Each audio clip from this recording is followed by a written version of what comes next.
So you can be for empowerment for women and at the same time recognize you want to date an alpha. I was probably still heartbroken at that time. Okay. Over my relationship. You broke up with him or he broke up with you? I broke up with him, but it was like kind of ending mutually. Why'd you break up with him? You know, the red flags that appeared in the beginning of the relationship, I couldn't ignore. And but it was 8 years. 8 years of like that. That's not a little red flags. That's like Afghanistan in 1983. That's a lot of red flags, bro. I think that's a minefield right there. It was like the unambitiousness. That lack of ambitiousness. Yeah. So the book of evolutionary psychology here, right? The ability to procure resources and the ability to show some level of competency. Yeah. During the caveman days, right? Pleistocene epoch.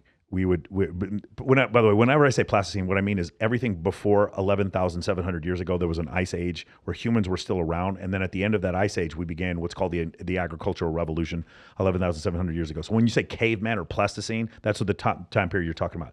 During that epoch, there is no money. So the analogy for there's competent men, the better hunter, fisher, the guy who literally is capable of doing more violence in order to protect his tribe. That's what women would find attractive. Yes. And then so the correlation for competency today is actual cash. It's money. Having money is a sign of competency to men and women. Thank you for saying that. Yeah. Oh my goodness. People don't realize like money is just an indicator and it's like a prize for showing how hard you work. It's not because we're trying to be sugar babies. It's actually because it's an attractive trait. Some people are trying to be sugar babies, but yes, I get it. Yeah, but I wasn't obviously at that time.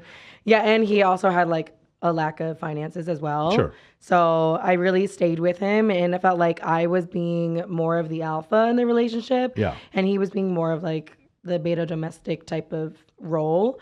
And over time, because I was in my 20s, I just started my content creation from a full-time job. Yeah. As I was succeeding and making more money than him, and he was in debt, so he was actually negative. So I kept making more and more money. He kept supporting me on the sidelines like a quiet little house husband type thing. And I didn't appreciate it at the time, but yeah, I just kept getting better and he kept getting less confident over time.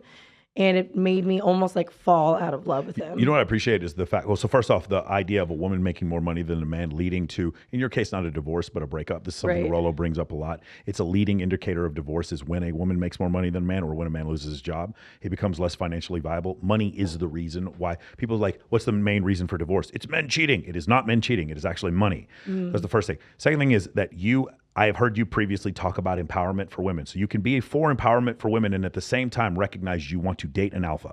Exactly. Both things can be true.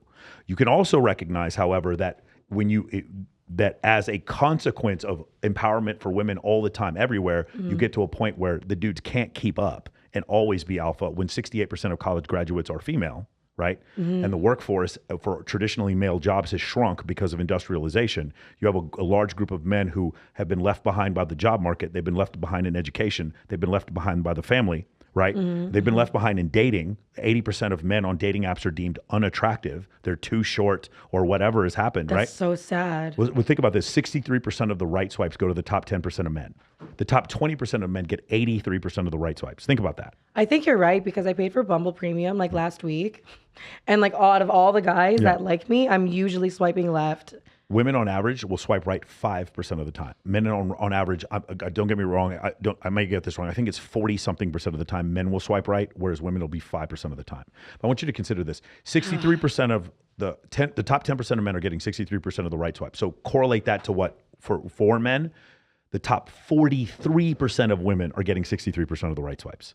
That's insane. So 43% of women, that's a normal distribution, right? Yeah. For 10% of men to get 63% of the right swipes, that just means Brock the bartender is just getting nothing but attention. And Alex the accountant, who's like, he's 5'11 and a half and doesn't quite make $100,000 a year.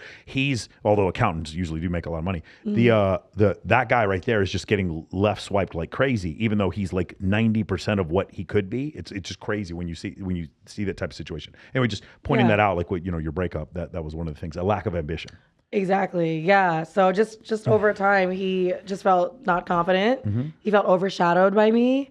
And even though I was trying to motivate him, he couldn't listen to me because it was coming from obviously a biased person. Sure. And then, I eventually got him to seek therapy. I sought therapy too because I really wanted to make it work. Sure. But as he was starting to maybe get better, it was like kind of too late at that point. So it was just like we had to break up. Were there any other men that you found attractive at that point? Like during the relationship? Yeah. All the time. I mean, I have eyes. I always find men attractive, Yeah. but I just try not to pursue anything with them. So nothing like that happened. Like No. near the end. Okay. No. Okay. Yeah. It was just we lived together, so it was hard. In the pandemic, you don't go out, so. Hey, boyfriend, this is Brock. He's gonna be staying with us for a while. Anyway,